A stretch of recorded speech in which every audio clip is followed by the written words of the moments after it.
Oh, good. How are you?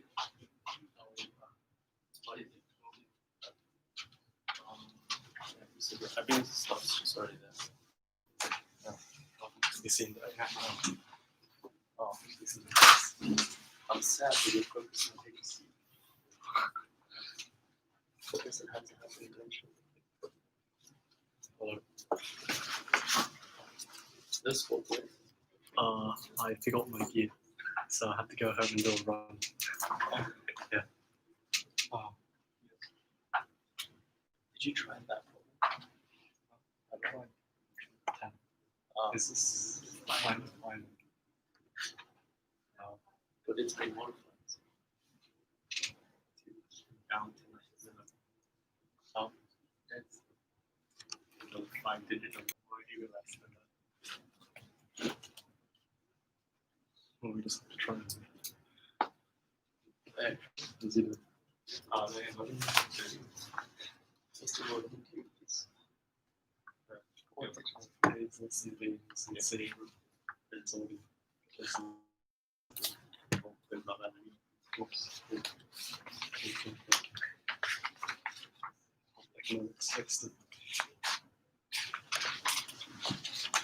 Oh, CJ, does that set notation?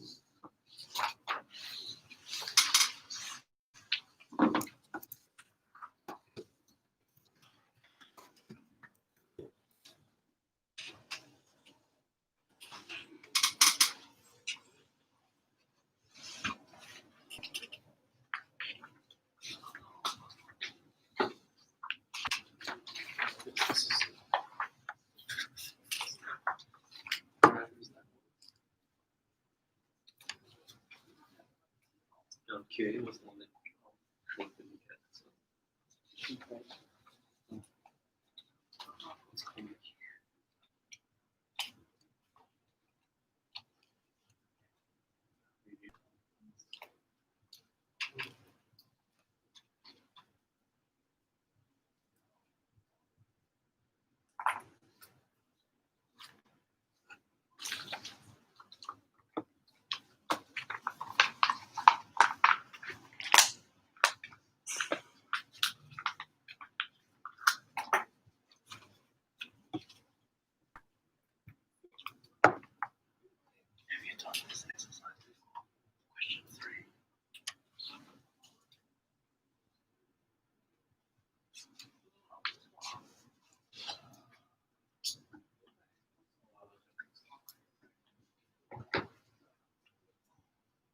That looks very passive. Possible. Something else. Just YouTube. YouTube.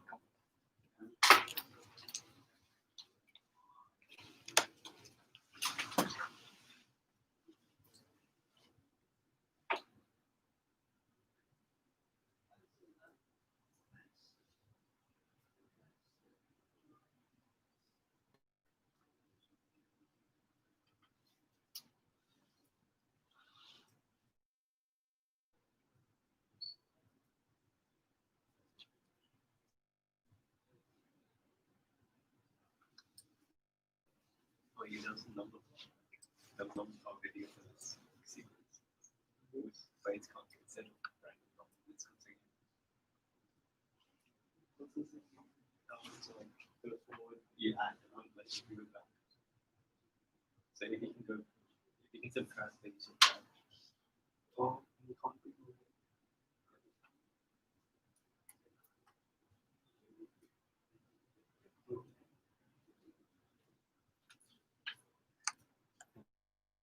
See what for them, C2. This was C2. Just do it.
You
can practice your English speaking.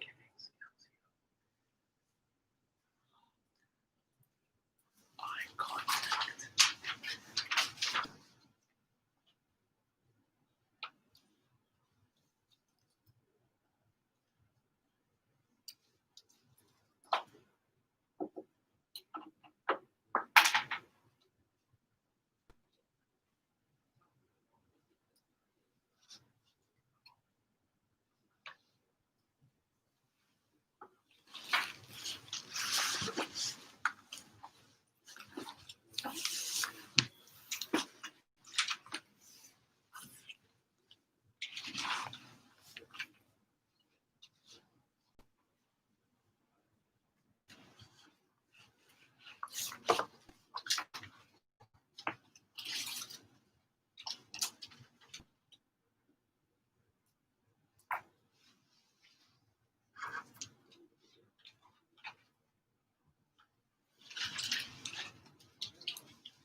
start like the easy part of this, and then when I finish, you can do the question 10.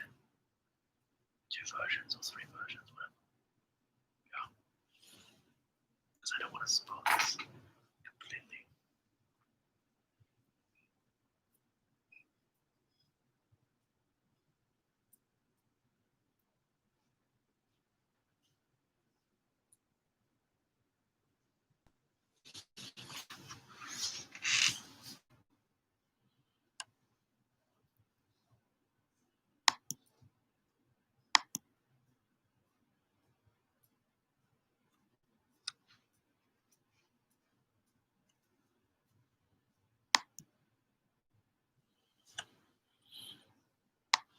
Okay, I'm gonna get us started on this. Pretty much stuff, hopefully stuff that everyone's already tried. And after this, we're gonna talk about the question 10, the AI mode. Okay, and it's pretty clear to say if you're here and you listen to this, you're not allowed to do the AI mode anymore. Non-decreasing order. So it's pretty natural to try like lots of values, right? So it's obvious that none of them can be 0 because that'll make it negative equals a positive, for example.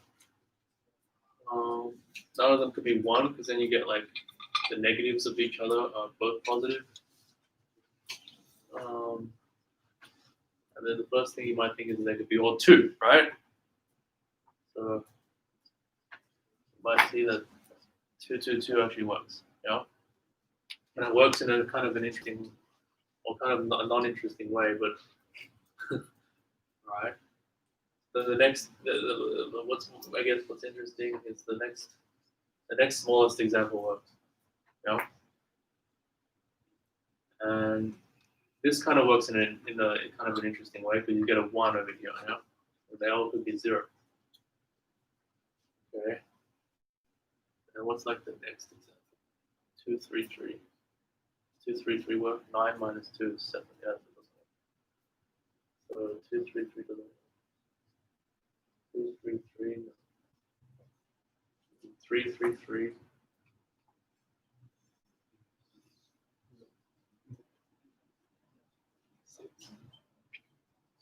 Yeah. So you need at least a one something bigger than 4 or more.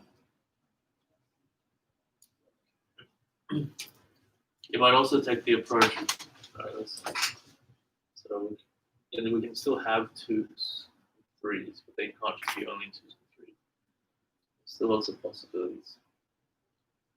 So if we look at the ones which are smaller than 4, you could try like 2, 3, 4, 2, 4, 4, 4, 4, 4, 3, 4, 4. Sorry, I was going to write the 3, 4, 4. 3, so it's 3. I meant to write 3, 3, 4. 3, 4, 4, and then 4, 4, 4. Any of these work? 16 minus 1 is 12 doesn't work, yeah? 2, 4, 4 doesn't work. 3, 4, 4 doesn't work. You can't have 2 of these unless it's 1. Yeah. Unless this is 16 minus 2 doesn't work. And then 2, 3, 4 doesn't work, yeah?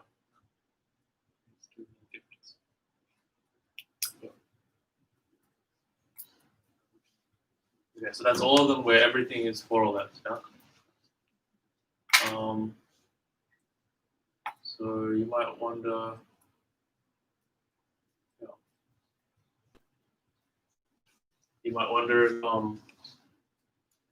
see these that have 3 of them equal, this one's 2 of them equal. What happens if they're equal, right? So if they're all equal, then you have like a squared minus a equals 2n. And it's simultaneously equal to 2 to the m equal to 2 to the l, yeah? So, yeah, That's because a good factors. So that A minus 1 equals 1. Yep. So one of them equals 1, and the other one equals the whole power of 2. Yeah. So A equals 1. No. So it has to be A minus 1 equals 1. Yeah.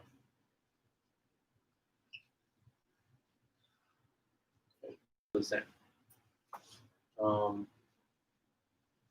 Or if it's the top two, let's call them brackets. C squared minus A equals 2 again. Okay. And AC minus C equals 2 again. And AC minus C equals 2 again. So this says A minus 1. So it's the same thing, right?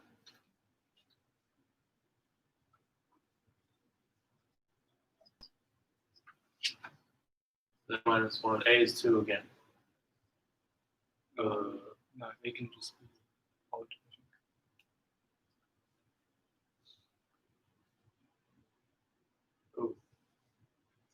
Oh, yes, it's 2 different now, right? Yeah. Yeah, so this doesn't force one to be odd, one to be even.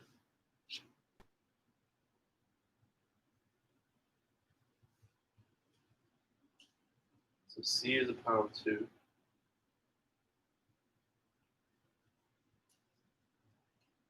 And A equals to 1 plus a power of 2. We have C. Yeah, we have C. Yeah, there could be 0, yeah. C would be 1. So N is 0.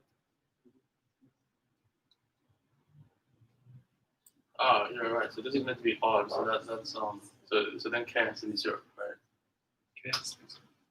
Oh well, if N is N could be 1 Yeah. and 0. yeah. So if N is not 0, yeah.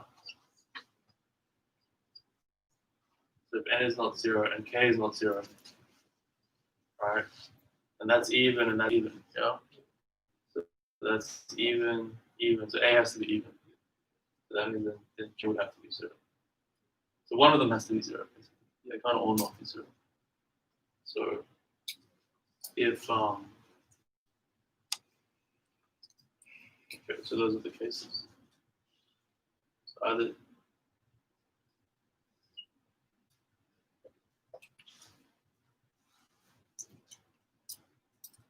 so if J equals 0 here, then A is equal to 2.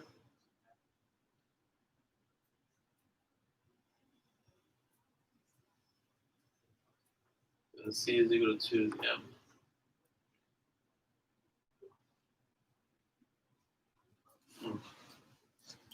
There's a lot of cases, even in the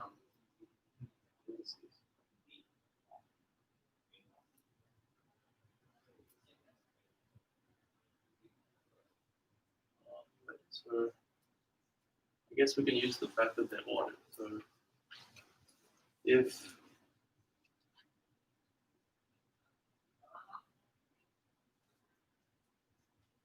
here L equals M,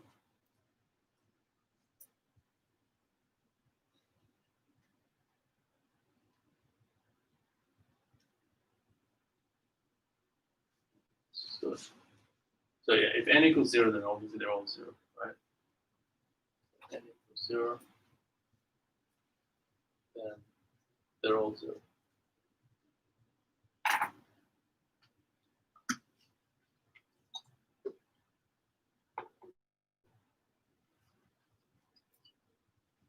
And that's not really possible unless they're both 1. So C equals 1, and then A is like 0, right? Okay, so 6. N probably 0.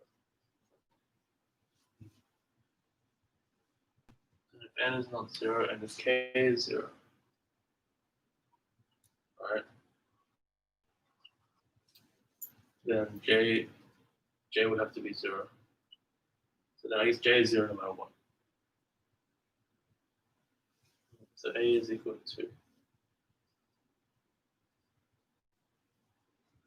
And here C is equal to 1. C was meant to be bigger than A, right? So that can't happen. So then you have basically n is not 0. K is not 0. J is 0. Okay, so then A equals 2. Something at the top. Equals 2, yeah. So then C squared 2 to the n plus 2. So using 2. So it's hard to be a square, right? So C is 2. Yeah, C is 2. That's 2. So n has to be 1.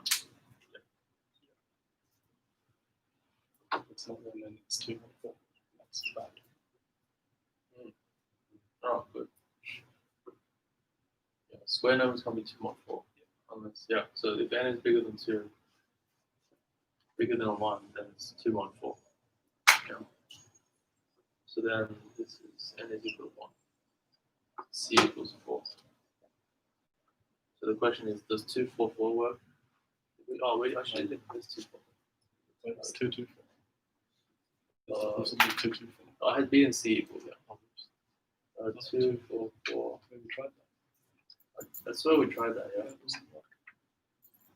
I didn't write it down. So that's, yeah. Okay, and then the other alternative is if the bottom two are equal, right? So it'd be A equals B, and then that's C, yeah. Yeah. So then you get yeah. So you do like BC minus B equals 2 at the end, and then you have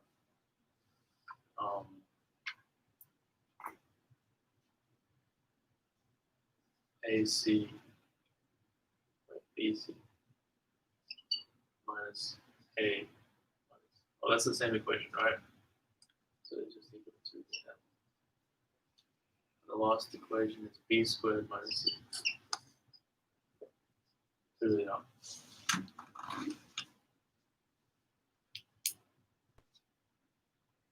So B should be a power of 2. C minus 1 should be a power of 2.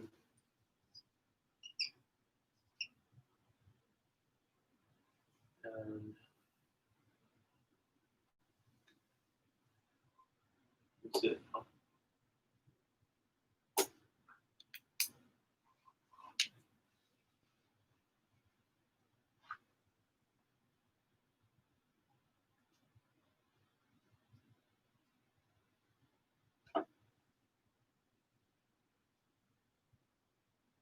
If we put it straight in, so 2 to the 2k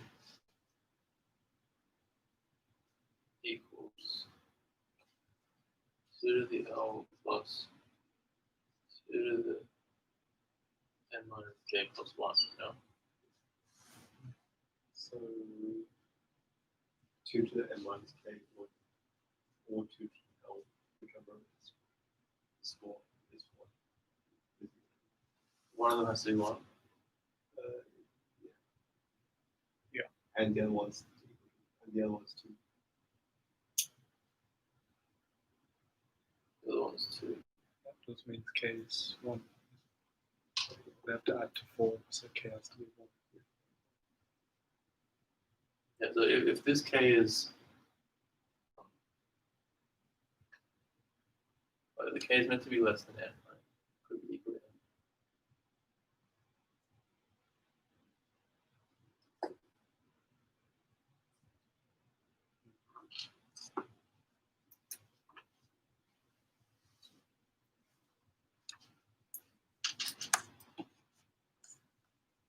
I'm saying whichever one smaller of these factors out that equals 2k.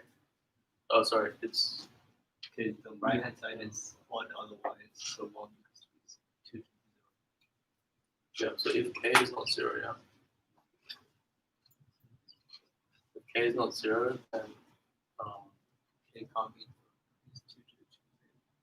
It's 1. And then 2 to the 2k is 1. And it's bad because the other two things are not. oh, they're up to 0, yeah. So the k can't be equal to 0. Like we can just tell k is 1 here. Is there any way the right hand side can be the power of 2 is if one of the powers is 1 and one of them is 2. Yeah. Yeah.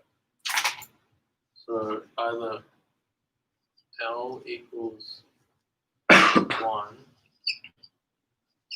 n minus k equals 0, or L equals 0, n minus k equals 1.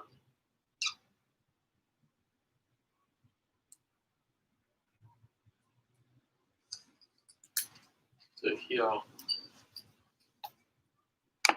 n equals k. So this will give you, they all give you 4, right? So they always give you k equals 1. And then this will also mean that n equals 1, L equals 1. Here it will mean n equals 2,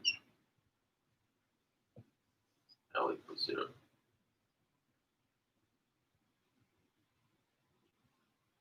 Okay. So if k equals 1, then b is 2, right? So that's 2, 2. And then c will have to be 1 plus that, which is 2. 3, yeah, wait. No, just 2. So it has to be the second one then.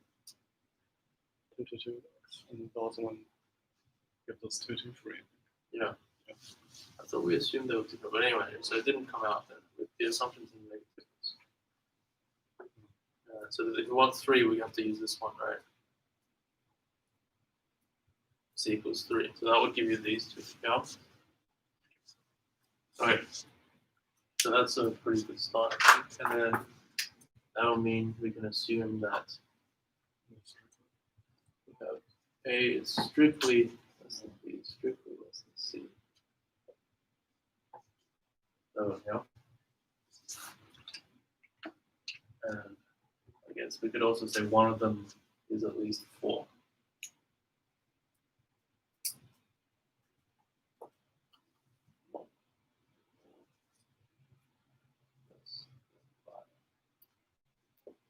Yeah.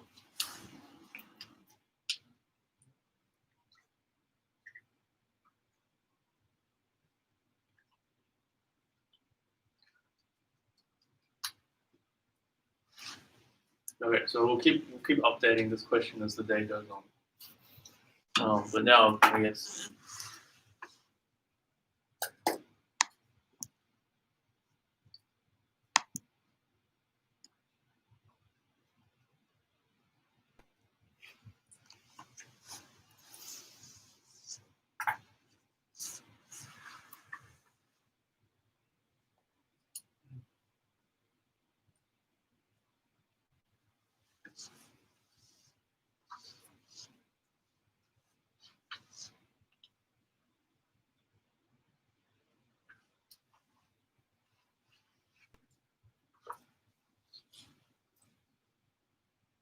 questions.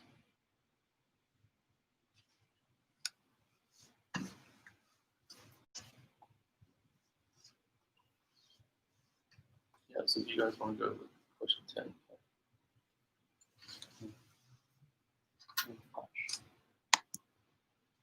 Basically, we want to divide.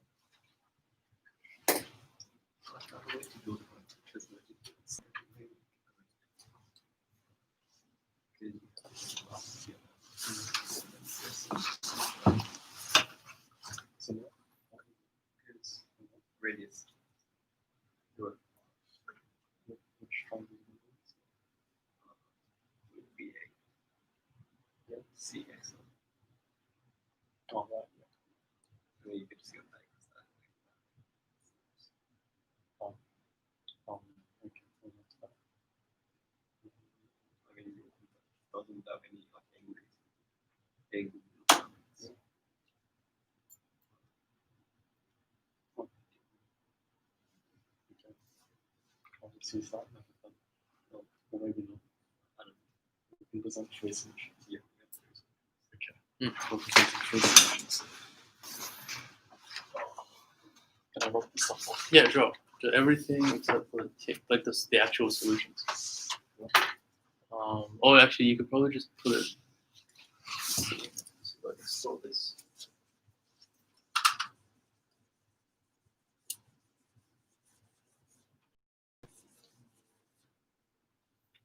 What's this?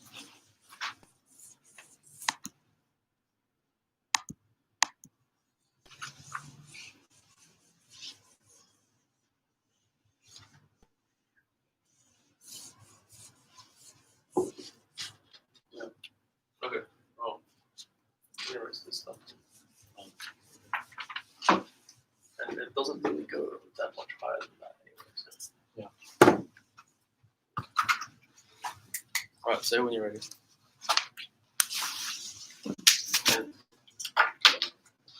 And we'll figure out which ones are the good pens, but by the end of the day. All right, ready?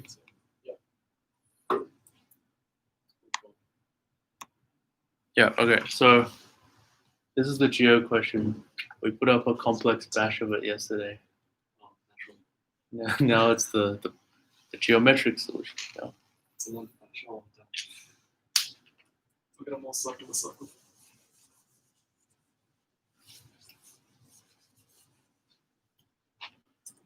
You guys remember the question? Yeah.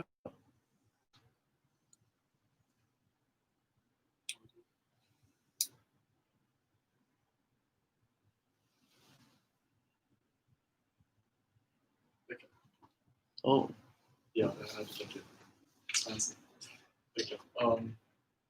oh. So essentially, the way I approached this when I saw it last night was I saw it was a circle. I saw we had two similar triangles. So I saw we had a lot of information about the lengths in the diagram. So it's pretty start to finish. You just keep working through. I just let this be x. I let the radius be r.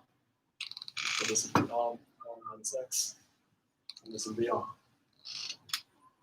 And then it's given that these two triangles are similar, so we can find this length here. We know r on r minus x equals to, I'll let this be y now, equals to y on x, which implies that y equals to xr on r minus x. You're saying the two isosceles triangles are similar, yeah? The two given isosceles triangles. So this is xr on r minus x. Okay.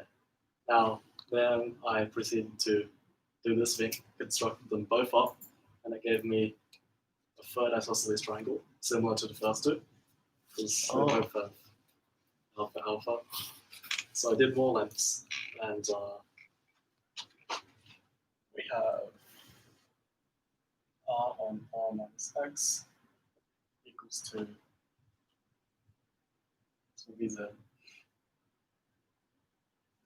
z plus r on this whole base, r. So we found out that r squared on r minus x. So this is the big one with the medium one, yeah? Yep, big one here, the medium one. And then this would imply that z equals to r squared minus r squared plus rx, r minus x equals to rx, r minus x. Which is pretty cool because that's this length here. Okay, Oh, it's a parallelogram. yeah. Rx, r minus x. You knew it was a parallel. Synthetically, probably, yeah. But, you know, okay. This is also art by like the same method. I can also not put up maybe. Or it's parallel. You know the parallel. parallelograms. Oh, we do that. Okay. Yeah, so, I thought that's what you meant when you drew it, because that's okay, this is parallel. Yeah, this is art. This is art. that's pretty cool. What however point? We can teach power of a point. Surprise, something lesson content. Learning. Okay. This is x r on r minus x. So after finding every length in the diagram, I got a bit stuck. I decided to try and relate R and X a bit more. So I used this theorem called power of a point. Do I just prove it here? Or I guess there'll be some similar triangles. Yeah? just prove it? And then I'll have to draw the rest of this. Just the general. Does this pen work better? Trade the black pen. Yeah, okay. Let's go to Loma.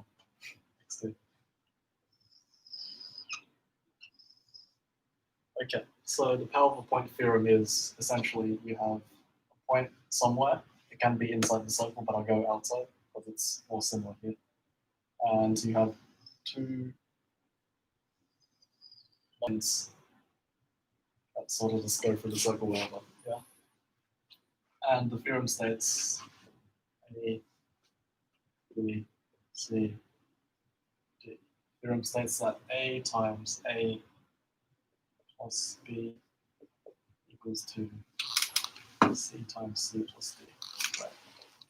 And this can be proven by using similar triangles. So a bow tie, these are both alpha, and then we have a common angle here. So we have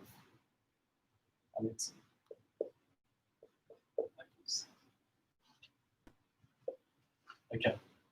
So we have triangles P, B, D, C, A, and that would imply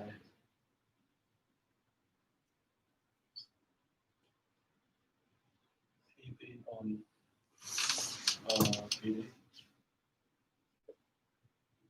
PC on PA, which would imply that PA times PB is to PC times PD,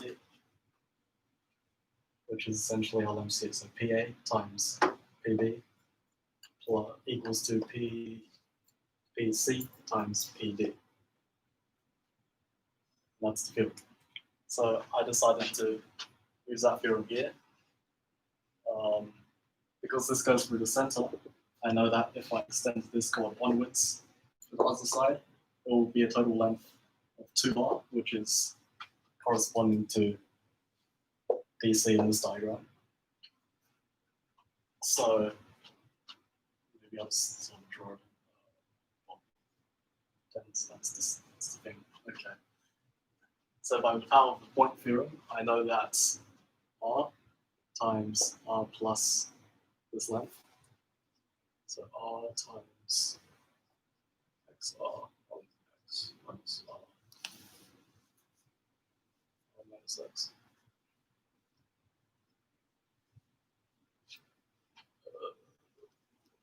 Plus r equals to xr on r minus x times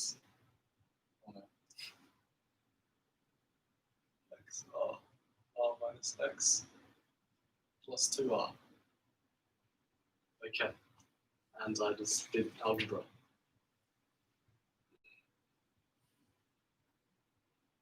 I can divide an r out. So xr plus r squared minus xr on r minus x equals to x on r minus x times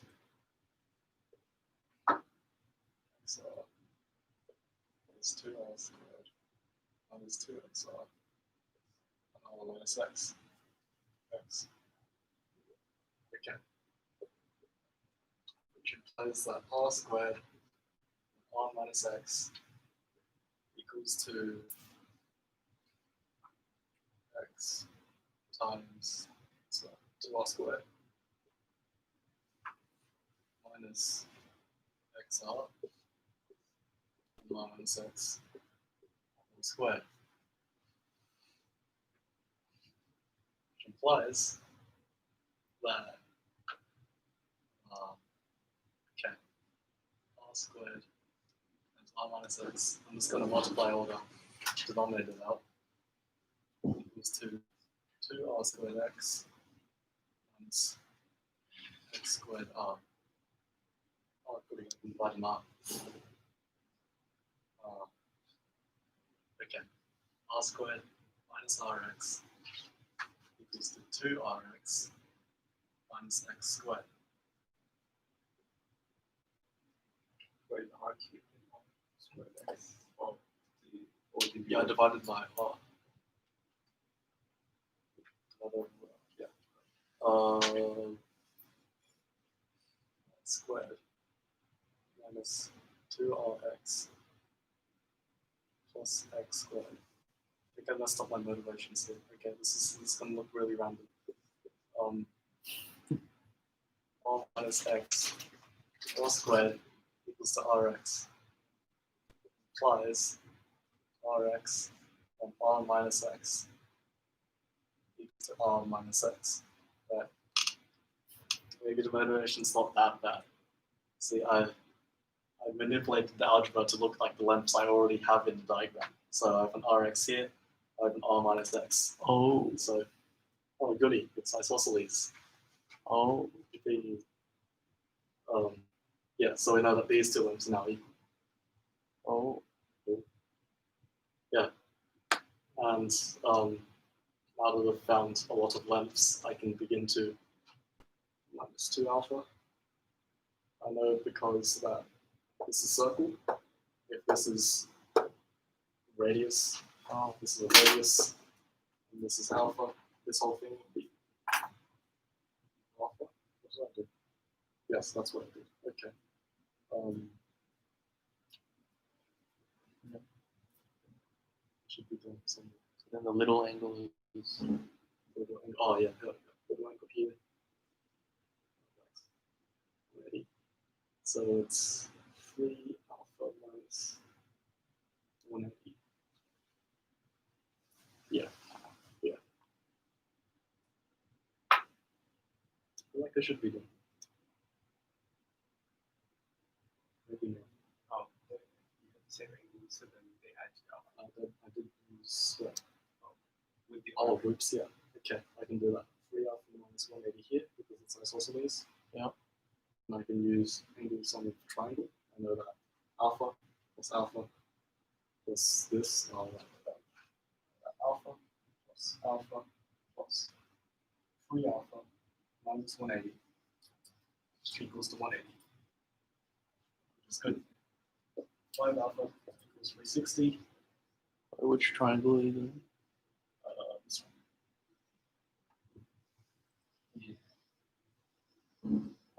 Oh, okay, cool. one. So this will be alpha. This is also an alpha because it's isosceles and we're chasing it on 3 alpha. Oh, very nice. It's fairly computational.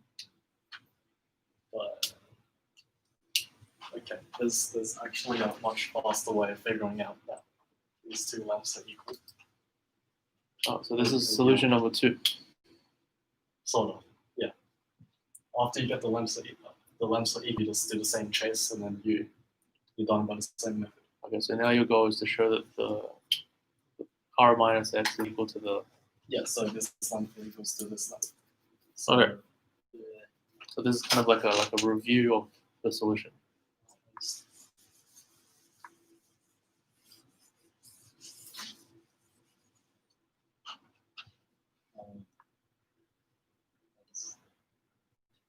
Do the whole thing. Okay. It's too much stuff. Okay.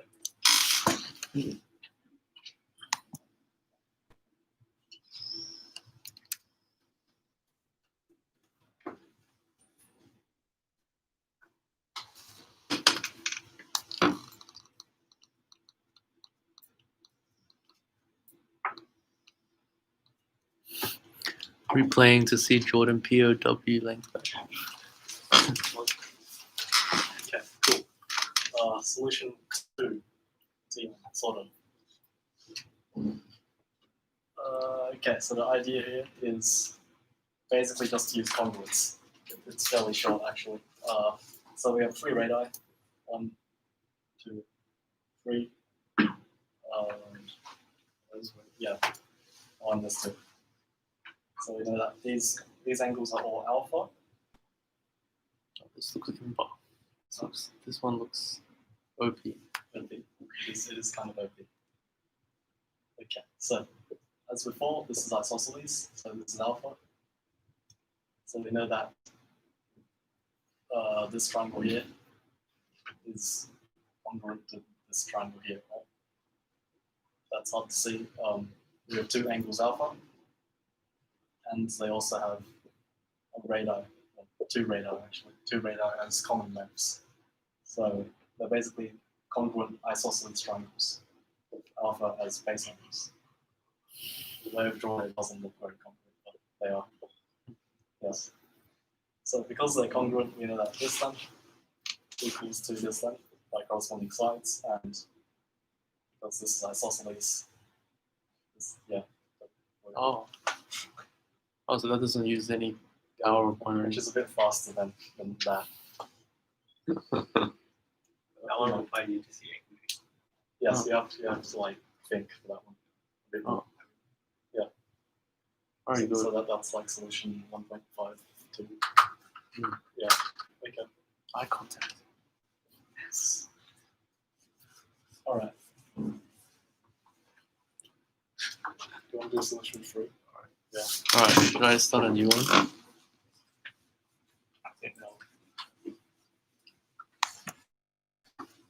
My own actually. Need this up.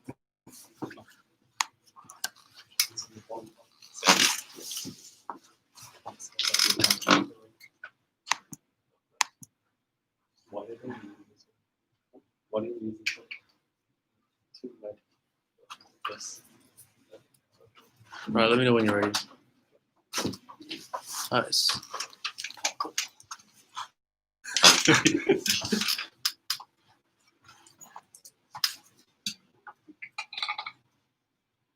Yeah, actually, that's pretty good. So that's like probably the least. Like you don't need to know Least anything. writing. Yeah, It's pretty good. it's elegant. I don't think this Q10 is Q10.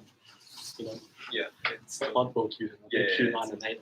Q8's definitely not. That might be because it's geometry.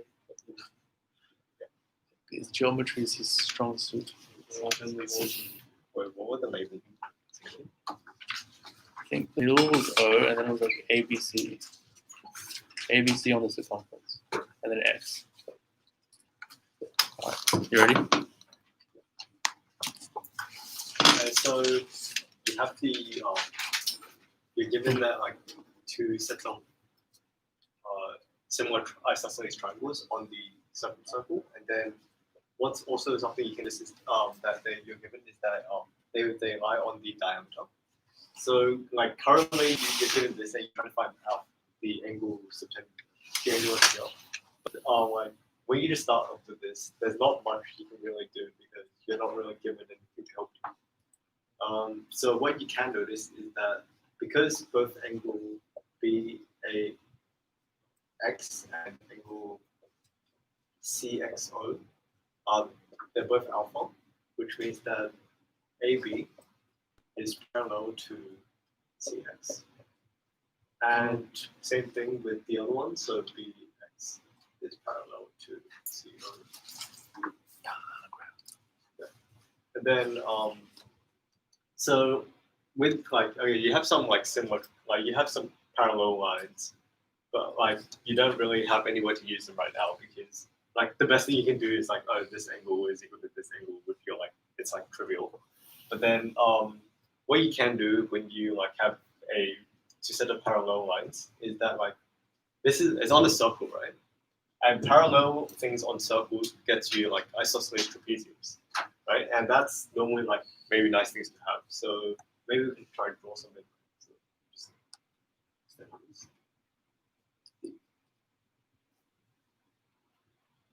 and you could try extend the other side, but we'll see how this side goes for now. So one thing you can like kind of notice is first you can use your vertically opposite angles, and you just get that alpha. And then once you get that, you realize that oh wait, that's like kind of symmetrical, right? So you can like it's kind of like a reflection, right? So even though if you extend this to the point D, right, you can't actually like prove it to yourself. You can't actually explicitly prove that ABX and ADX are congruent. But if you like, what if you define D to be the reflection of B first, right? And then if you drew C to D, then it's going to pass through this point as well, right? Because well, if you drew CX and XD, and you know that, then you would know that CXD is collinear, right? Because these two angles are going to be the same. So all that just gets you in the end is that D is the reflection of B across A. And how's that useful, right? Well, that tells you that AD is equal to AB. So, and you have this here. And what could that like? How could that help, right? Well, like you also know that ABCD is going to be a isosceles trapezium.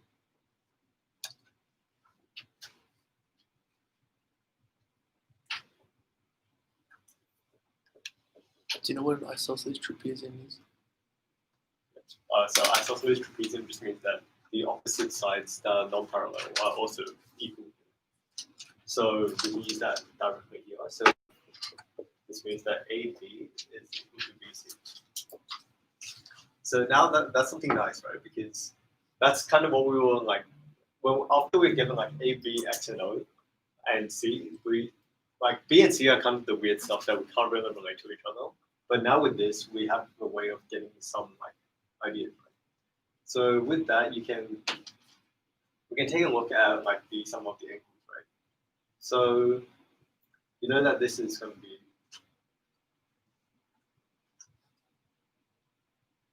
in fact you know that like the angle since AB is equal to BC, the angle subtended to them at the center that is going to be like alpha on 2, right? And how you can use this?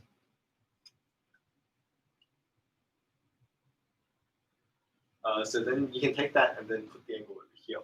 So it's going to be alpha 2. And then so similarly, because we know that's the reflection, right? So then this is also going to be alpha on 2. So yeah, we got this alpha on 2 by using the centering.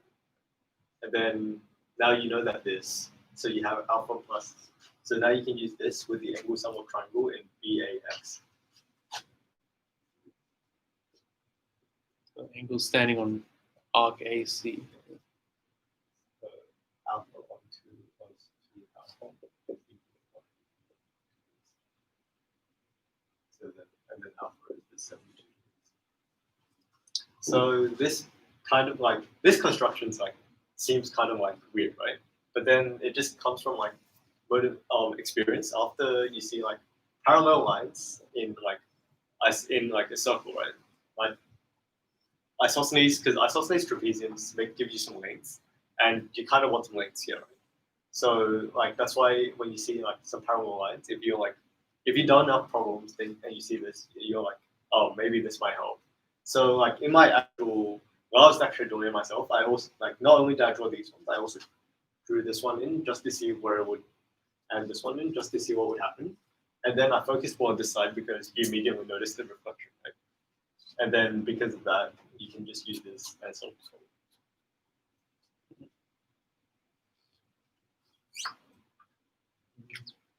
Does that come under inspired constructions anymore? If you explain where it came from, it's no longer inspired. It's motivated. That's motivation. Yeah.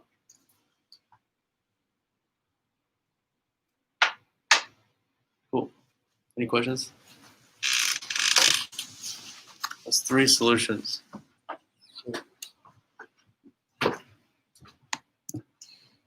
Any more solutions to the same question?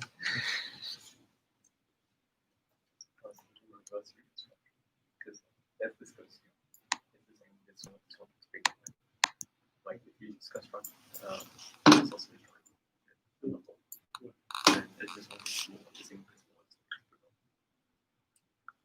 Wait, Chris is saying Yeah. at least it has no lengths. Reflect C over AD. Reflect C over AD. C of AD. AD. Oh, wait, Oh, what happened there? wow. This has no names. BCO equals CBO. CBO. Yes. Is that immediate? B C O equals I don't know if that's true. CPO. Yeah, No, it is true.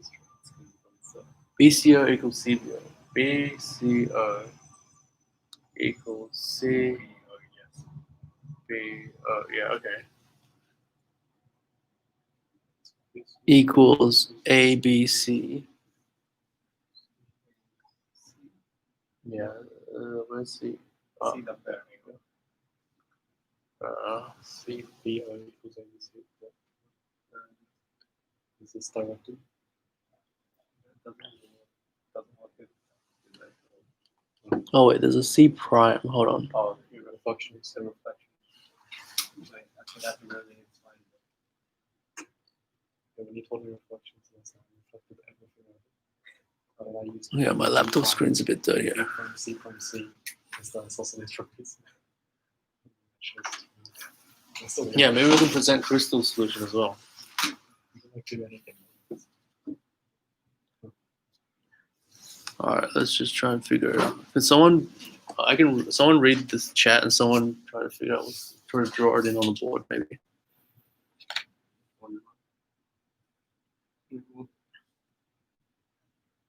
And someone can observe from afar. So reflect C over AD. Can you see it from there? Yes. Then I'll Reflect C over AD, the power of point is good to know. so Yeah, that's reflect true. C over AD. Is that like Like C over 80, it's like, yeah. it's like yeah, right? Like C over yeah. AD. Pretty much. That's pretty inspired. I guess the further away it is from the actual diagram, the more inspired it is, right? Yes. It's like, what's like the furthest thing you can reflect? God. It might be that. C over AD. Okay, so It's like you could like extend CO for like 100 meters and then. All right. Okay. So Okay. what does it say? So it says B C prime O, B B C prime O C prime O equals to C prime B O. C prime B O B C prime O.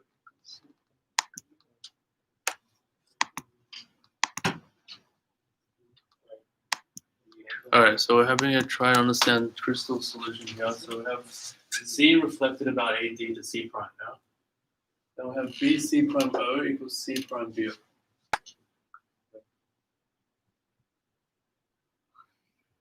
Oh, she meant AO.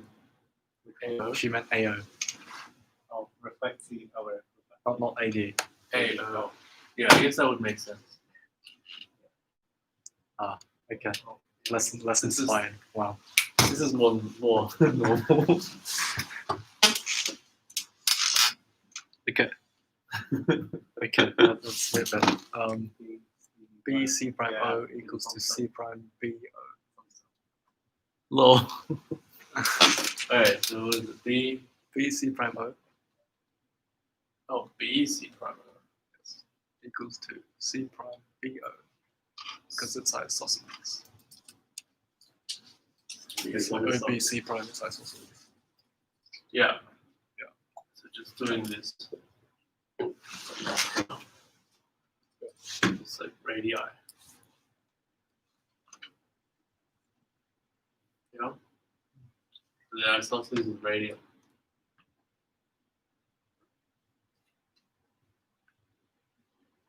Okay. So then B C prime O. So this angle here is equal to this angle here. Yeah.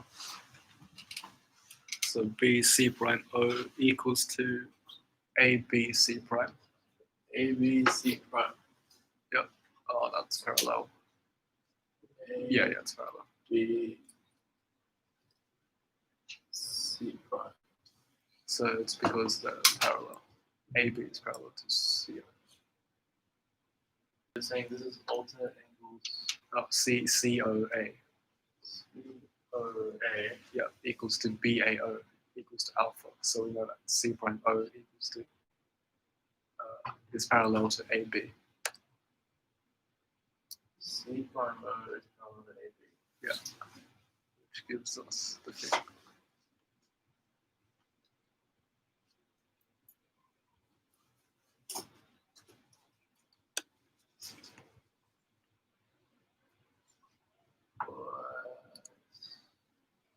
So AB is parallel to C. To C prime. AB is parallel to C prime O. Oh, so that Yeah, that's right. Because BAO is alpha and AO C prime is alpha. Yeah. how do we know this is? Oh my god, A. Because it's a reflection. So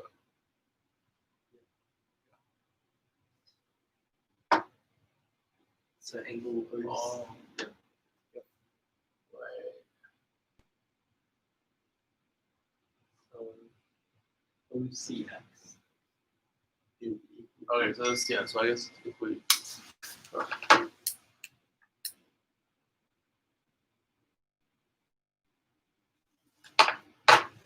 Alright, so we know that angle's reflected here, and that was the same as that. Yeah. And then this is reflected here, so that's collinear, yeah? Yeah. So that's parallel. So these two angles are the same, yeah? okay. Yeah, so BC prime O AC equals 180 minus 2 alpha. It's 180 minus 2 alpha. Yep, so ABO equals to 360 minus 4 alpha. A, B, O. Oh, Oh, yeah. Equals 360 minus 4 alpha equals alpha. ABO is got this angle here is equal to that angle is equal to that angle, yeah? Because 180 minus 2. So it's 360 minus 4. So then, yeah. A, B, O, yeah? Yeah. 360 minus 4 alpha. And it's also equal to alpha. Because ABO is isosceles. Okay, and it's equal to alpha. And we get alpha. So 5 alpha equals 360.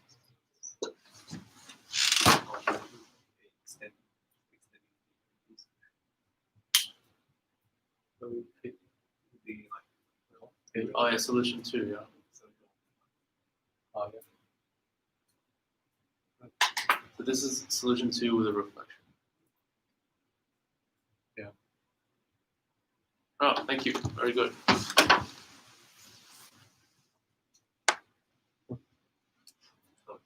This diagram. I'll use and then translate the sides of them. And then,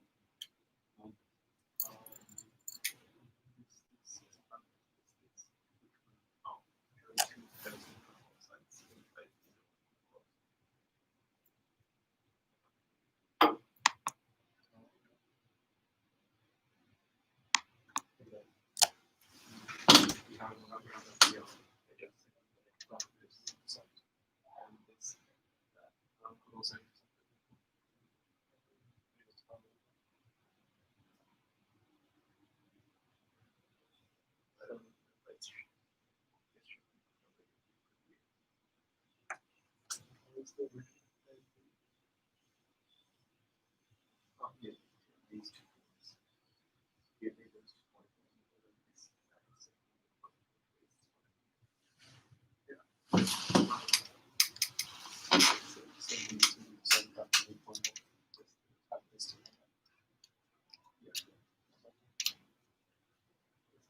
So what's the transform? You start with 2 sides. So it started with so two bits. Two bits. And then Okay. you move them around to get two bits. You put them apart.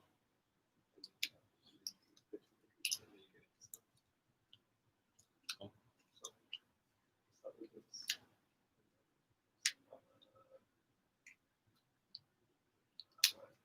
So you can repeat this one.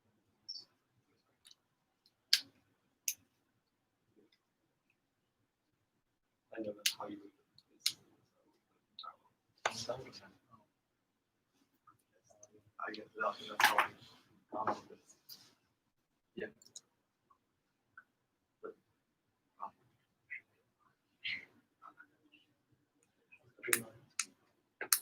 I expect to my coefficients. How good.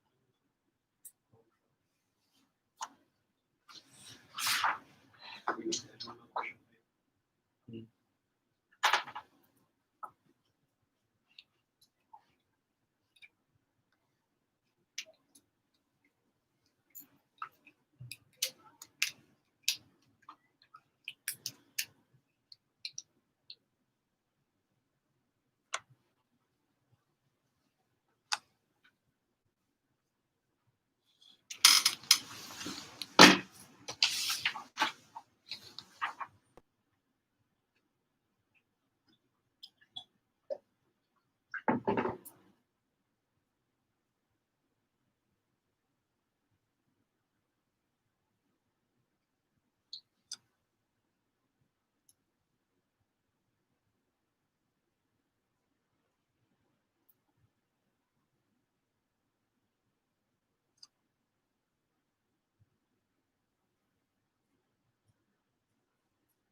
Did you find question 3 easy?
I don't know if it's like it's not party rate. It's a story. Oh, Related to this. You just change it by new information. Yeah. So I want to prove this. This ability to that. But that's without licence. Oh. replaces with replaces. That. You both said this is With n equals a group which only comes from a group of elements, and this teaches which is capable of every time you take one. I had a nice lesson trick. I have a word called you just leave this over, you move this over to the side, you move this side over to that side, and then you move this thing. Oh, right. Yes, Yes, and then so you have something. Nice.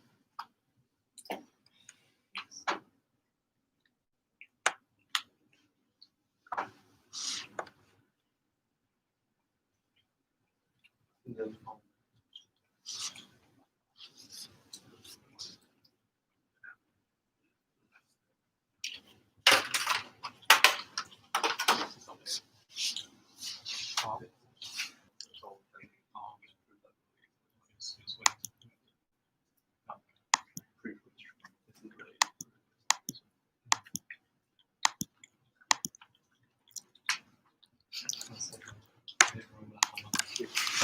And keep going with this. One. So I guess one thing you could try and do is try to see what happens. So one of the things that I found was kind of annoying was if like this was even or if that was odd, right? So maybe you could just try and see what happens if any of them are one. You know? So if n equals 1, then they're all 1, right? Because it's the biggest. Oh, 0, I mean 0. Yeah.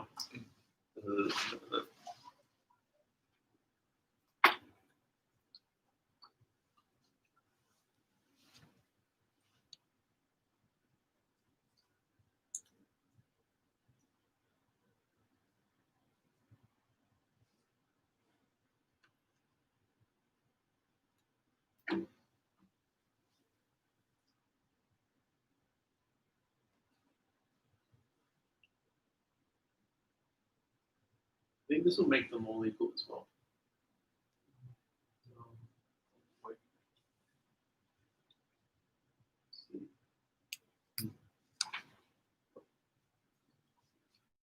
yeah, because if they weren't equal, then the difference would be great.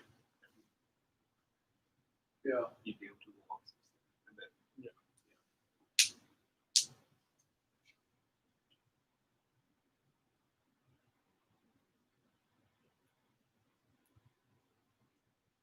Yeah, like if C was bigger than B. yeah, then that would be bigger than the sector. Yeah.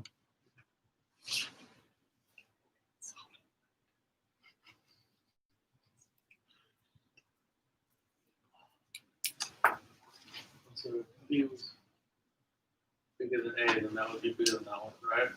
So they're all the same. Okay, so we know that that kind of, because we already found that. What if M is 0 instead?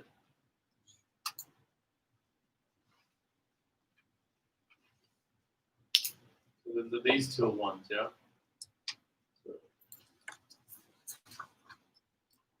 So if instead of 10, 0, we have M equals 0. So 2,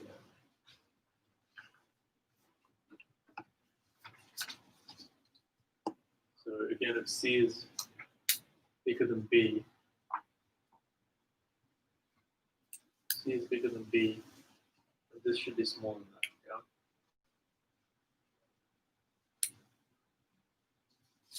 And this is if B is bigger than A, then that is bigger than that, so that's fine. So that means B equals C. Okay? So here B equals C, and that's already one of the cases we considered, yeah? So then you're left with the only one case left, is if L is equal to 0.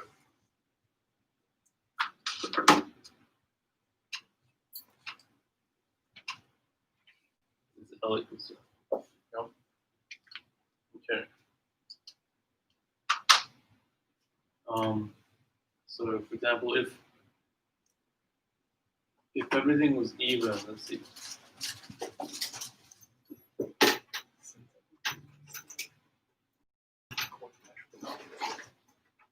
So you see, if C is odd, right, then both A and B have to be one of A and B have to be even. Yeah. And if it's A, then B is even too. Yeah. If it's B, then A is even. So they're both even. But then it's multiple. Let's see. What? So then A and B, A times B is multiple of 4, so C is 3, 1, 4. Yes.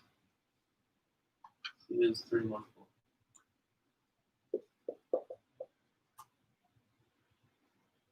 Okay, so what are other cases? If C was even, right? So actually C being even is more indicative because then A and B both have to be odd, yeah?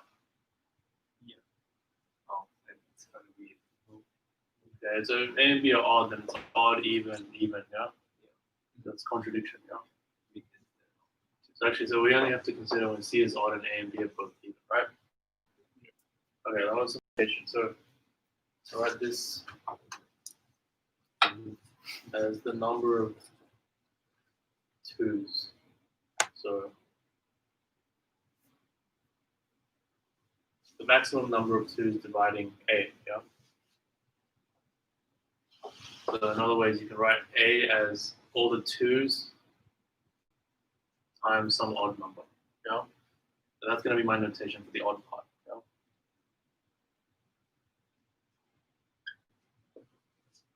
So,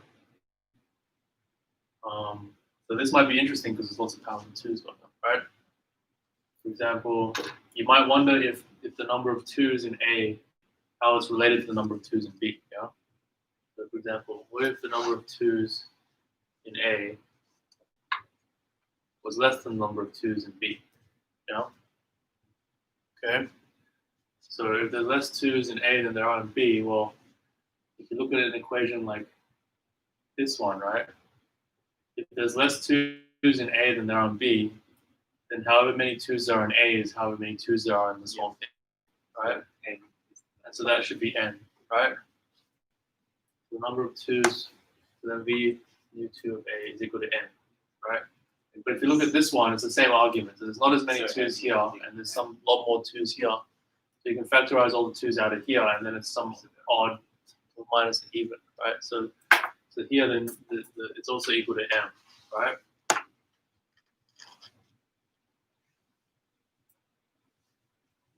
so then quite that thing.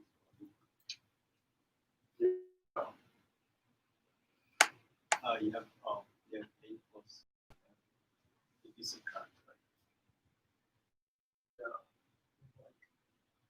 A minus B times C. So it's you can see Yeah. So basically, I think what happens is if N is equal to M, right? Then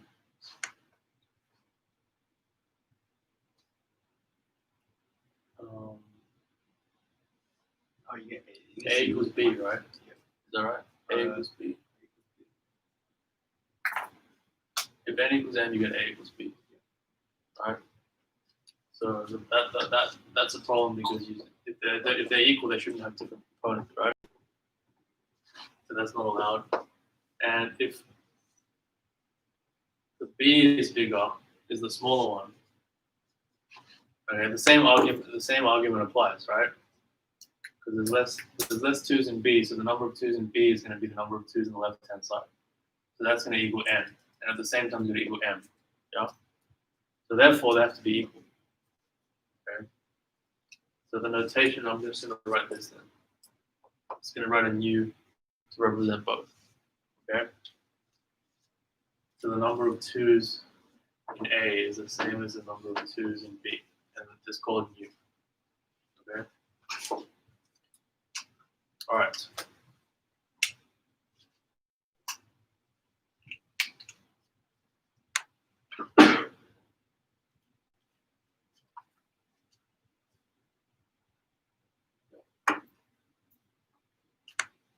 What other things can you do?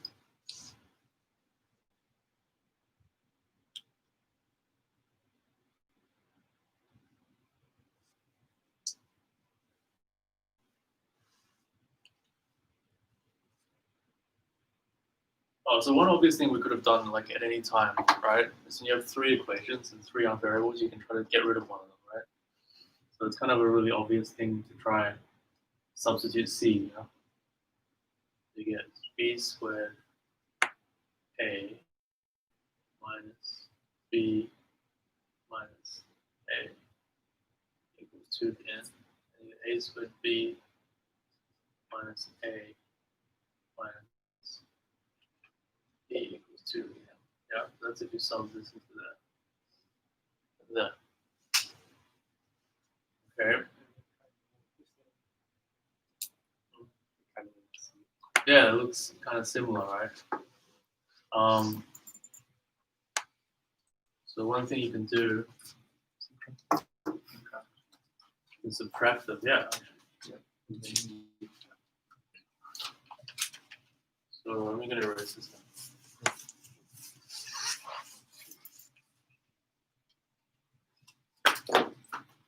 Alright, so if you subtract them, for example, you could do like these parts cancel, yeah? So you have AB outside of B minus A equals 2 to the N minus 2 to the M, yeah?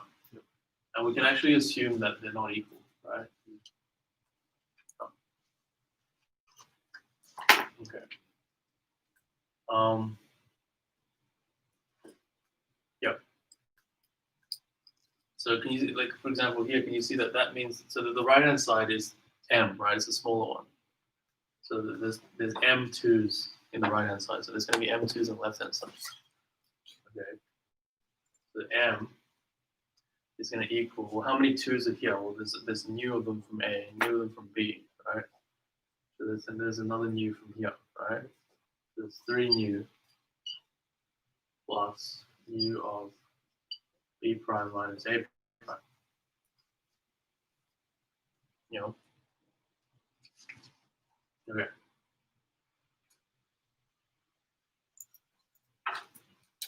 So if you want to look at this one, you get the same kind of argument, yeah? You get M equals new plus new of A squared B prime minus, that's not right, B prime plus A prime. What's the prime number? Huh? What's the primes? Oh, the odd parts. Oh. So once you've cancelled all Yeah. the 2s, the primes are what's left. So B equals 2 to the new B prime. A equals 2 to the new A prime. No? So all I'm doing here is I'm cancelling the 2 to the new out of B, A, and B here. Yep. So I'm left with A squared, B prime, A prime, B prime. So that's that. Yep. Okay, but look at this. I have to be able to get to M, we already know is equal to 3 mu plus something, right? So this is mu plus something. So this has to have at least 2 mu's out of this, yeah? So this, and then there's 2 here already, right? Yeah. So maybe it's the other one. Yeah, it has to have 2, right? Have to have 2 exactly. Yeah. Because if it had any more, then this would just be 2. But we know this is 3 plus something else. Oh, yeah. There's a 1 here, right? At least. Yeah, so we have to need on. Yeah, so it has to be exactly 2. So then you know that that has to have 2 in it. Okay, and then what's left is A prime squared B prime minus B prime plus A prime. Yeah. Okay. And the thing is, for that to have had 2 news in it, right? It must be a multiple of 4. Yeah. Which means that that has to be only a multiple of 2. It's not a multiple of 4. Yeah. So then you know that this is 3 news plus 1, right? Oh. And so then you know that's equal to 1. Yeah.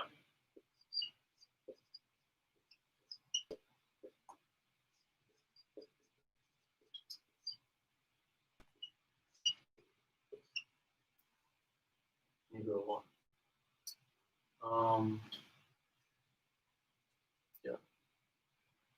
Like, I guess we don't even really need too much more of this, I think, because basically you kind of know.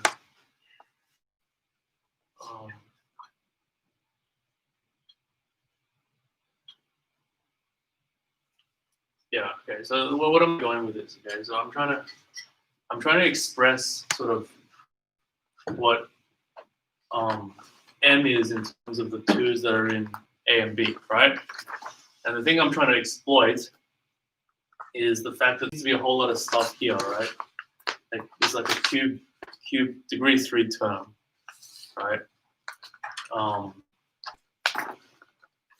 Seems to be a whole lot of stuff here, and it's possible that all the stuff here actually will exceed. It'll be too big. You know? It's time.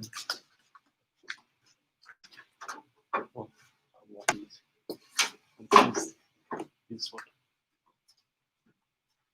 Nothing like that. 10 meters. Cycle really time.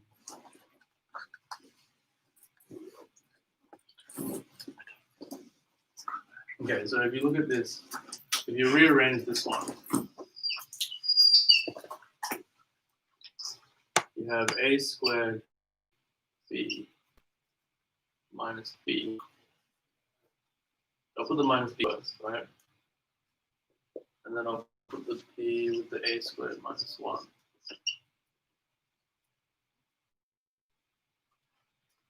Minus a.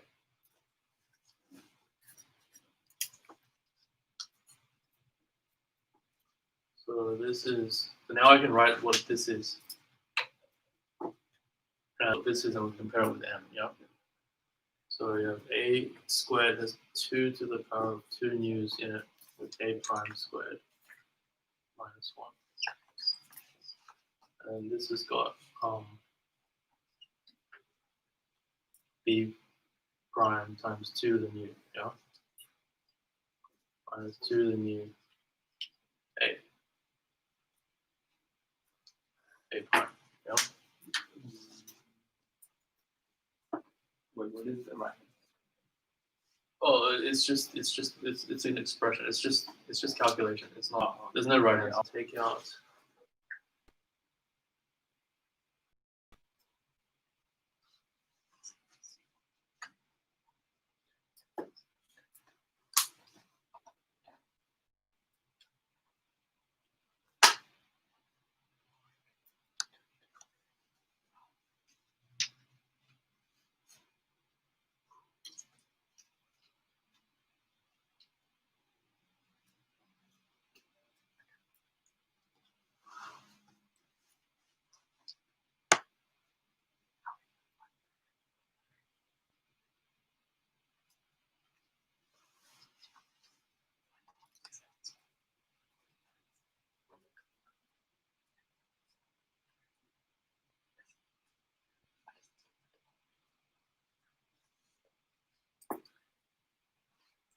Yeah, maybe I can consider 2 cases here. Yeah.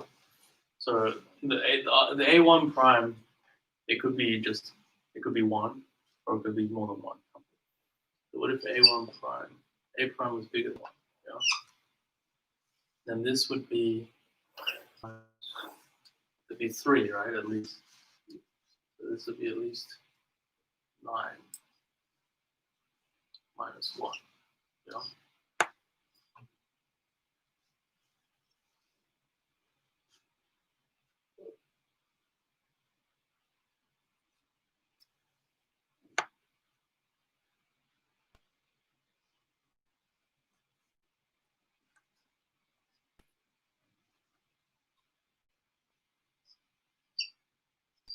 Yeah, and I guess like two new, provided this two new is not zero,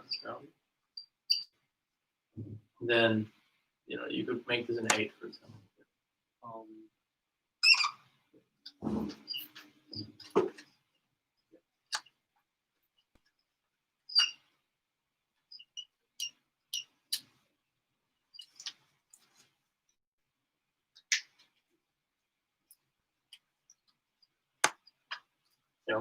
With that, you have like Oh, where did the A go? No, this A should have gone. This A should have disappeared first. Sorry.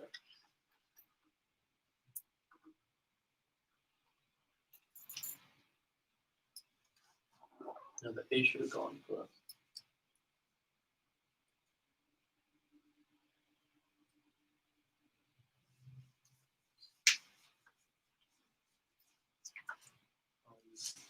you have that since you have the that's meant to be a power of like 2 to the power m. Yeah. Yep. Then you have that like 2 to the 2 new times 2 to the new, and then minus b prime times 2 to the new minus 2 to the new times a prime. Yeah. Which means that and you need it to be 3 new plus 1. Yeah. So then you have either that b prime times b prime minus a prime. It has to be like 2 to the new plus 1. Or it has to be like 2 to the new. Or 2 to the 2 new. Yeah. Because otherwise it would be the if it was like You said B prime plus A prime? Yeah, it's B prime plus A prime equals 2 to the 2 new. or Yeah. like it's a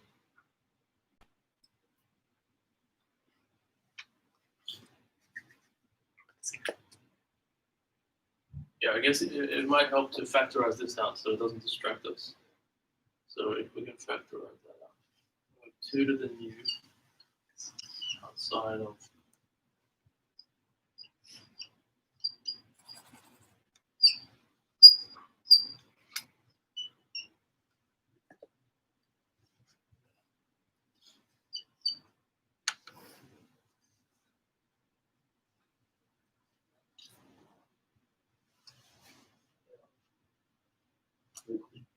we can replace m with 3 new plus 1. yeah.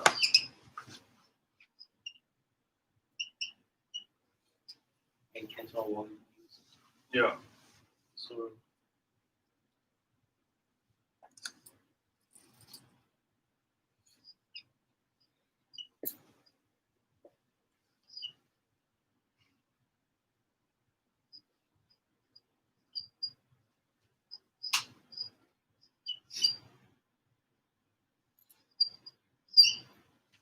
okay, so I think I want to maybe say that B prime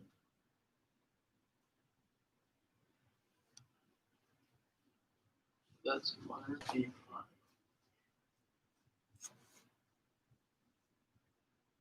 Minus A prime.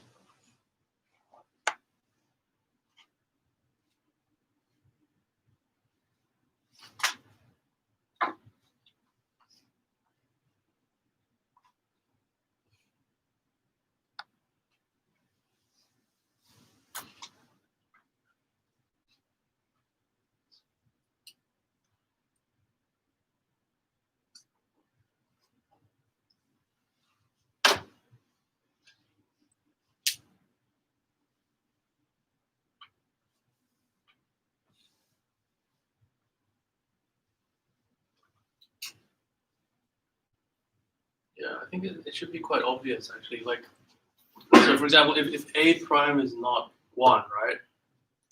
This thing's gonna give it like a +3, and you're only +1. So you gotta figure out how to say that. So for example, if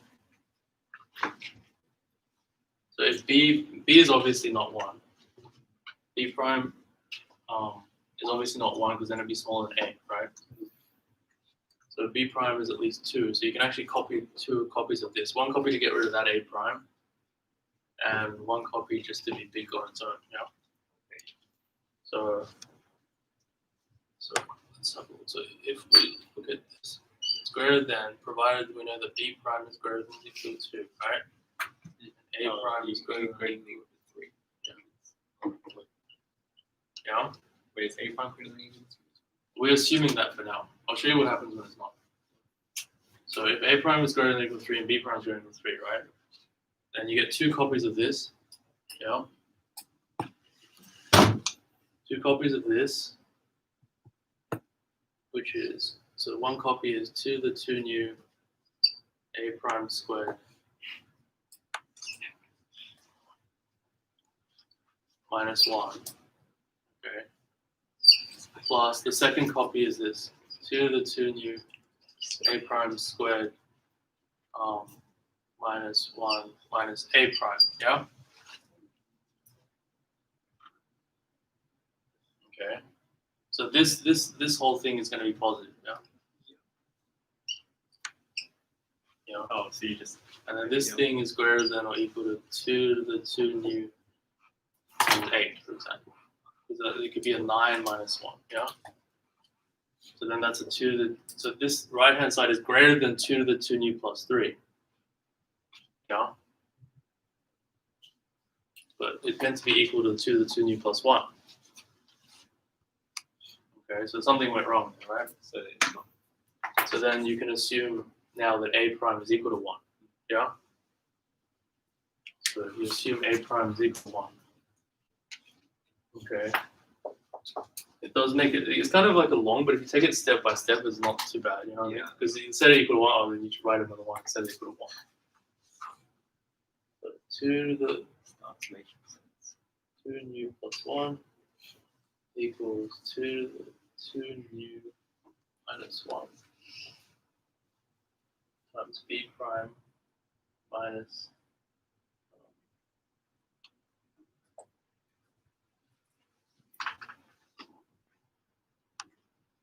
A prime, which is 1, right?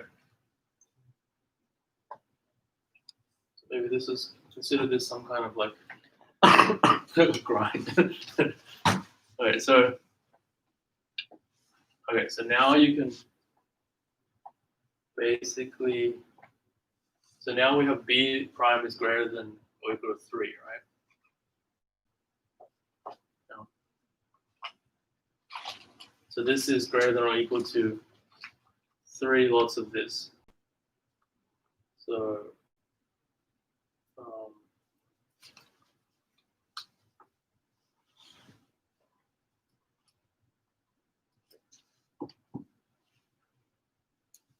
minus 3 minus 1, yeah?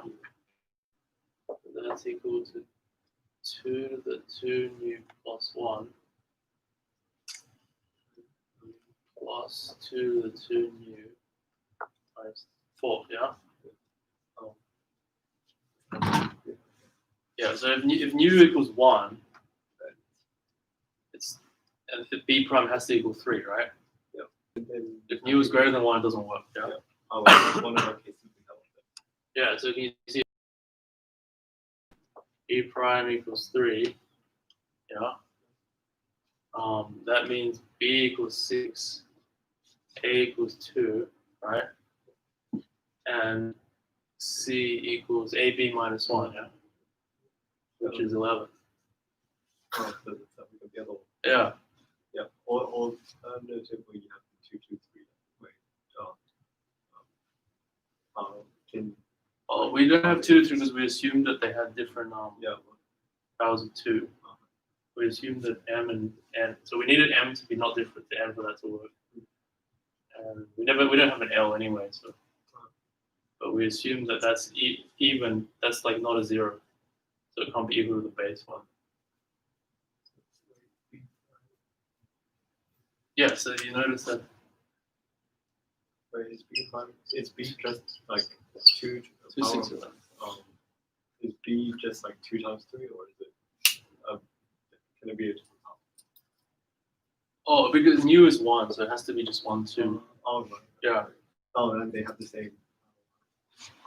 Yeah, so A has 1, 2 in it as well. Oh, yeah. And we said that the odd plus 1. Oh yeah. Yeah. And then C we got five with the Hamilton We just equation. use that equation. So C equals AB minus 1. Oh, that's how we get another solution. Yeah. And then we have the 3 side and then we increase that. So that's one more step.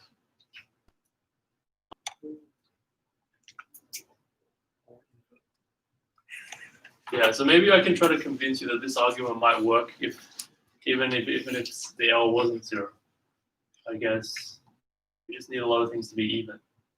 Okay, but notice if any one of those, if these are all even, right? Then there can't ever be just a single odd thing. They either all be odd or then none of them are odd, right? So actually, if you believe me for some things, actually you probably shouldn't believe me for anything. It's really just there's lots of interesting things happening when all 3 are odd, right? But then there's not many combinations where all 3 are odd. Okay, so this is still to be continued. You guys want to? Did you just solve something? I always look nice, but 9 wasn't that bad. 8 is hard. 8 is like actually hard. So I haven't spent. Question 3 was again. So maybe I'll do question 3 while you guys decide what you want to do. Yeah. He's trying to synthetic Q7 somehow. By How do you bash? what? No. You just literally use the length that you have, right? You either parents or subtract areas. Did you watch yesterday's? It's permanent. Oh yeah, all that. But he's doing Shoelace it without form. he's doing it without chord axes. Oh, Like I did that before. But yeah, shoelace form. Hang on. Yeah, you can shoelace this thing. I guess someone asked me a question 3, so I have it in my mind. I might as well just talk about it. And when I forget it, I'm not going to want to talk about it again. So I'll just talk about 3. Can we open the jam zones? Oh yes, yes. Could you hand them out too? Sure. Go.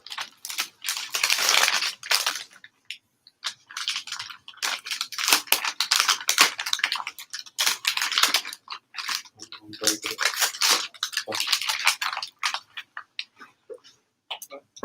jam zones.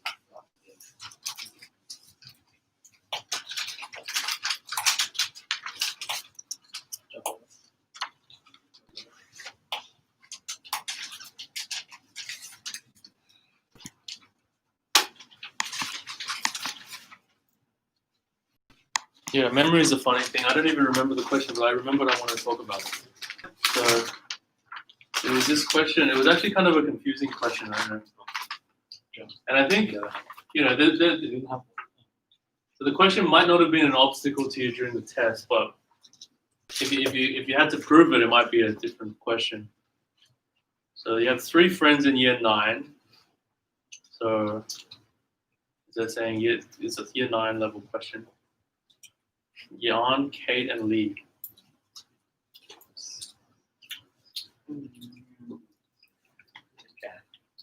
Jan, yeah. Jan. Yeah. So they sit in order in a row from 1 to 30.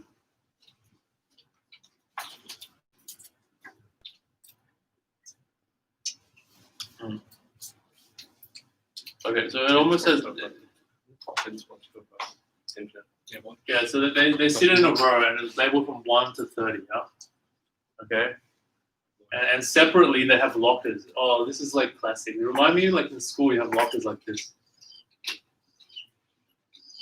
I remember I never used my locker at all for like 6 years. I think they had to bulk up my lock open once. So it's like lockers like this, right? And it kind of looks like 1, 2, 3, 4, 5, and then there's like an X here, yeah? And then there's like another X here. And there's another X here, yeah? So those 3 are their lockers, yeah? And the way the lockers are worked are, there's 3 n of this row is like 1 to n, yeah? Which one's first? And this is like n plus 1. So it doesn't correspond at all to these numbers. Wait. So they're sitting in assembly, or their bags are sitting in the lockers. Oh, Yeah. But there's just like, Right. yeah. Right. 2n. All the way up to 3n, yeah? So you don't know, you know that's what the relative positions are, yeah? Okay. This possibly could be a single active. Okay. Okay, so Kate, so they're sitting in this order, right? So it's like 1 something, maybe Jan's 1, Kate lead, yeah? And Kate's number divides all 3 locker numbers. Does that make sense? So this was like X, Y, Z.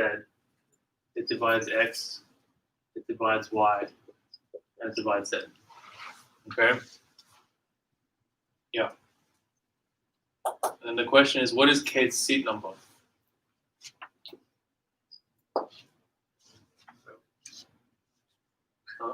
oh, is that what we know? So we know like Yeah, if we go like 3 across and 2 up, you get to Y. yeah.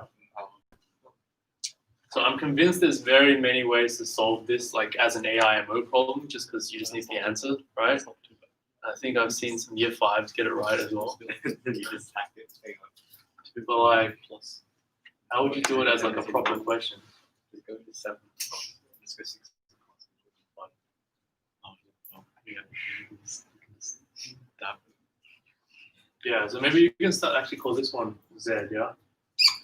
This one X. This one Y, yeah?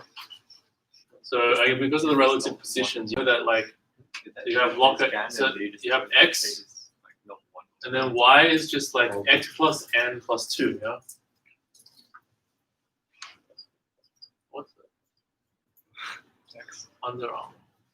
Sponsored by Under Armour. And then Z is equal to X plus N minus 3, right?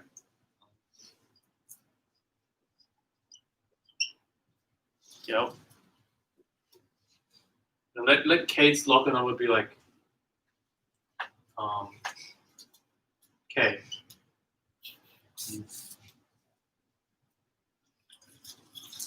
So I guess we can just consider, yeah.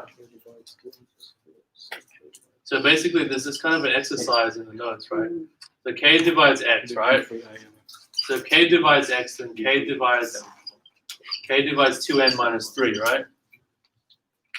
And if K divides X, it divides n plus 2, yeah? And if K divides something, 2 different things, it's also like, you probably know that it could divide any combination of those things, yeah? So for example, you could subtract 2 of these from that, yeah? Okay, so if you subtract 2 of these from that, then K will divide the difference, yeah? So K divides minus 7, yeah? Okay, so that means K has to be 1 or 7, right? And like Jan's entire existence was just to eliminate the possibility of 1. What the hell is Lee? Yeah, Lee, yeah. Hello. Lee was like a red herring. Lee just has no purpose whatsoever.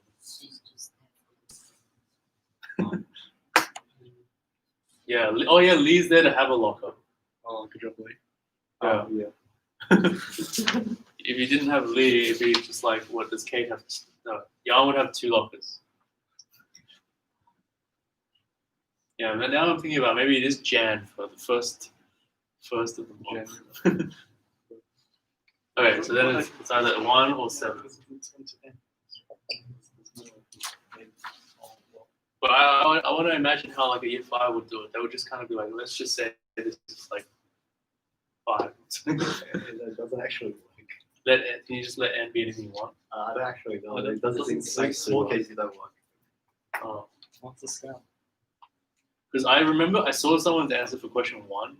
It was literally just write down all the things. It was like what's squared equals like this number, and they just squared all the numbers. Oh, Let's go. Is it on X squared? It's like X squared equals A, B. X squared equals A, Yeah. I also remember someone asking me how to do this question afterwards, and they didn't know, like they couldn't state the question. So oh, no wonder you couldn't do the question because you didn't know what the picture was talking What about. number is this? A plus B is 11. A plus B is 11. Equals A plus B. Because 11 divided by 11. Because it's square. Yeah, it's not very often we talk about question threes. So equals B. It's not a square. Also, Yeah. divide by So you don't.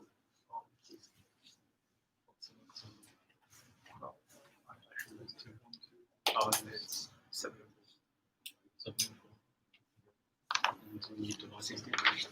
So 8. Oh, yes.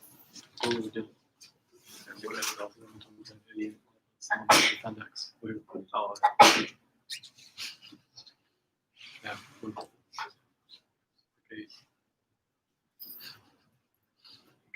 yeah, I would keep one. Brick.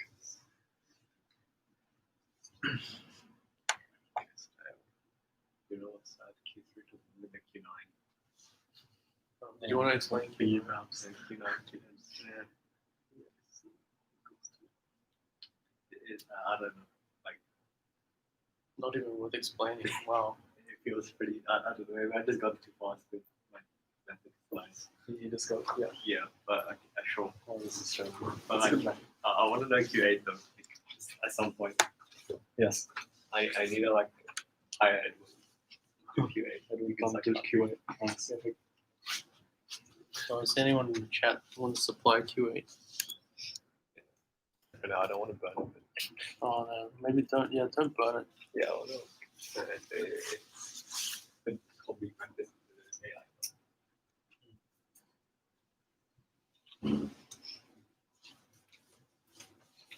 In my opinion, well, that kind of clear combi, but then I don't know. Yeah, you might not know what.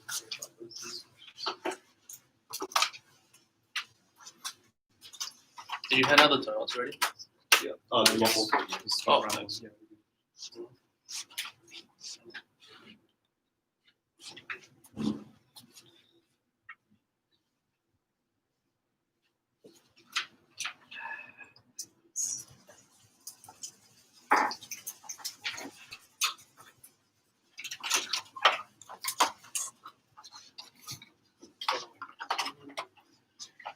What question two? Right.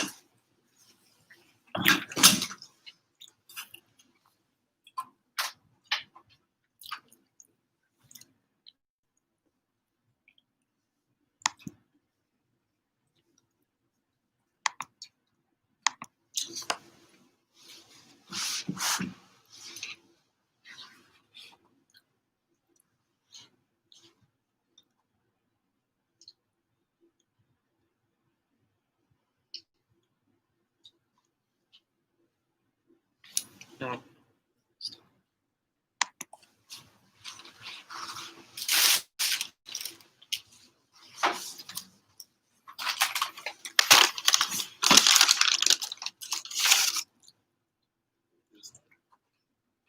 Excellent. Yeah, so the AIMO 2020 Q9 is a like it's just an algebra question, so more like number theory, but so you have like variables k, m, and n, and given that like k is less than m less than and that will greater than equal to 2, you want to show that m factorial on m to the k times m minus k factorial is less than n factorial on n to the k times n minus k factorial. So if you just kind of look at it, you kind of get the idea that like, oh, there's like a few terms, and you're probably using the fact that like n factorial n to the k is going to be a lot like bigger than m to the k, and comparing it with some other like factorial stuff, right? And the idea is that like, so if you have like n times n minus 1, n minus 2, and if you compare that with something like n like to the n to the power of n, right? Or like, so like you have n of those rather than just n of these. This one's always going to be bigger than the top one, right? So that's like kind of the motivation going into this. And what we can kind of do is we can try and move the so obviously we're trying to prove this is true, right? But in order to prove it, we can see like what suffices to show that it's true. Right? So that way we can just do a it's like if something else, right? So if we can just do some rearranging, so we have wait, would that be? Is the equality the right way around? Yep. Yeah. Cool. So you have and so that like you just move the stuff around and then it's less than.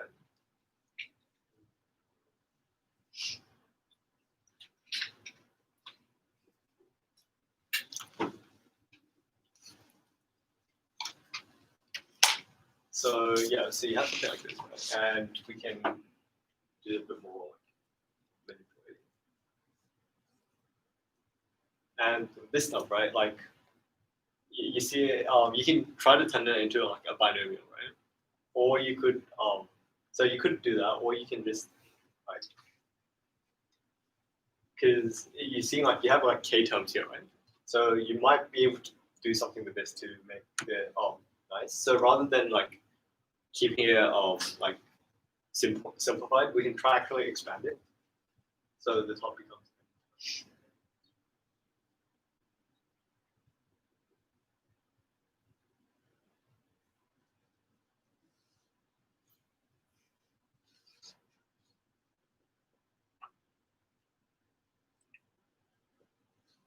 So we want to try and prove something like this, right? And if you look at it, right, you realize, oh wait, there's k terms here, and you have like k things here, right? Is that the basketball lemma? Is it? The thing I was trying to say with the basketball. Yeah. So like you look at this, you're like, okay, then I think I can like try to see a way to show it's true. So because you have k terms, right? Like it would be nice if we can just pair them off, right? So how can we pair them off? So an obvious way, like a way that we think that could work is just like doing these sort of things, right? And if we try that, what happens? Like, and we kind of like can realize that if you have like n on m, right, and you have something like n minus something on m minus something, you're like intuitively you realize, oh wait, n on m is probably bigger than that thing, or smaller than that thing. So we can. So basically, we just need like the problem just simplifies to like show that n on m is less than n minus a on m minus a for some anyway. So how do like this should be pretty straightforward to do. So we can just do it here. So again, we can start with this and see where this goes. So yeah.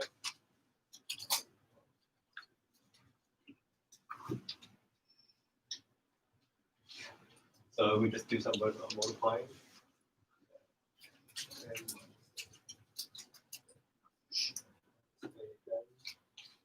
And then, so that's just like cancel this stuff out and then cancel the a's because like we want a to be like, if we want a not equal to 0, right? And it's not because we want to like make it smaller because we do here. So we just cancel some stuff out and then we have what we end up with is like m is less than n, right? And well, that's what we have here, right? So technically that means you're basically done like immediately, right? Because you can just start with this, work your way through here, get this thing, and because you have this thing, right, you can just directly apply it to this thing to show that, to say that this is true, and then which implies that this is true, and that's true, and you're done. Yeah, so the basketball lemma is like, it's like if you have a fraction like 3/7, right? Yeah. If you add like All right. 2 to the that top makes sense. and 2 to the bottom, it'll give you a bigger fraction. Oh, it's this is But now it's the other way around. So now you have 7/3, right? 7/3, and then you're subtracting 2. You subtract, or you add it as well. It's the same principle. Oh, isn't it? Okay, yeah. Well, it depends on how you want to say it. Adding gets smaller. Yeah, adding it smaller, so that's why like it goes the other way. It Yep. goes from m minus a to n. Yeah. Yeah. So the reasoning is like if you have a fraction, you can think of it as like the number of shots that you made out of the number of shots you've taken, right? And if you add like 1 to the top and the bottom, it's like you've made the next shot. So that'll increase your percentage, right? Yeah. But But if your ratio is already over 1, then making the next shot will decrease your percentage. Sorry. Can't be over 1, but yeah, so that's like, this is being able to pair this up is one of the things that's like nice things that you should know. So basically, when you have a fraction and then another fraction that when you like subtract the equal amount, like you have a definite like inequality. Like depending on it, if you know N and M, you know like what this outcome's going to be all the time.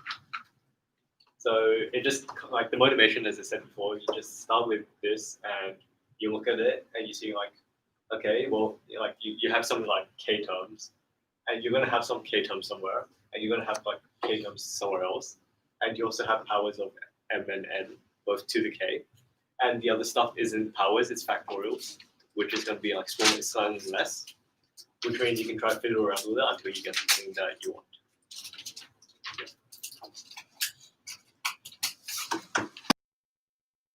Questions? So the chat has questions. No.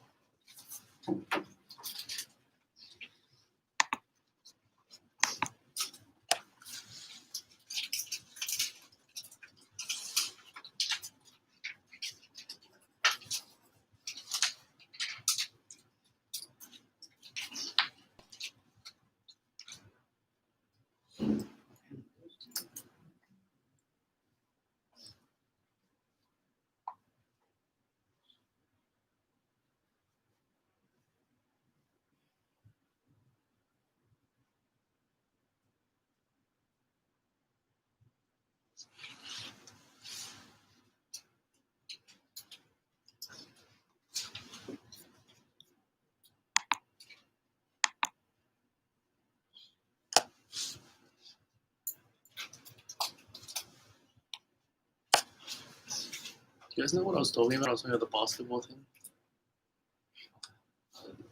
Oh, okay. I'll show you.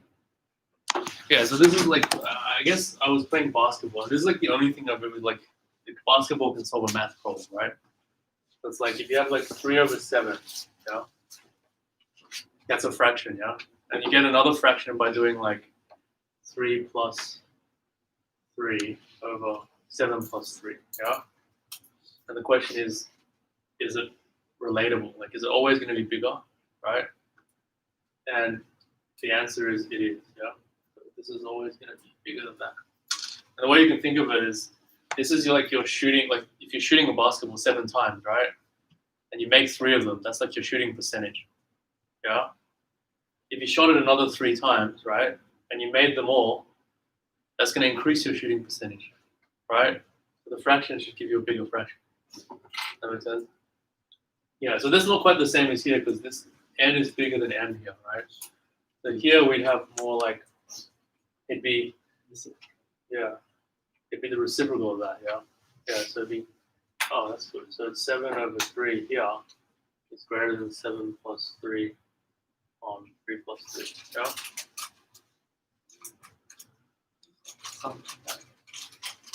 Yeah, so now it gets smaller, yeah? So you can think of that as the n minus a on n minus a, shooting a times, yeah? You get smaller, okay? And you know, like smaller doesn't really make sense in basketball because you can't have a shooting percentage over 100%. But if you did, right, then getting them in won't increase it, right? Because the 100% averages to be less than your current shooting percentage. You'll get lower. Right, so I guess the 7 would be your n minus a, and 3 would be your m minus a, and that would be your n, and that would be your m. I guess like a way you think about it is like the more you add, the more like one. Oh yeah, another way, yeah. So I guess this you're approaching 100% shooting percentage, right? So if you keep getting the 4 misses won't make a difference as you keep making all of them.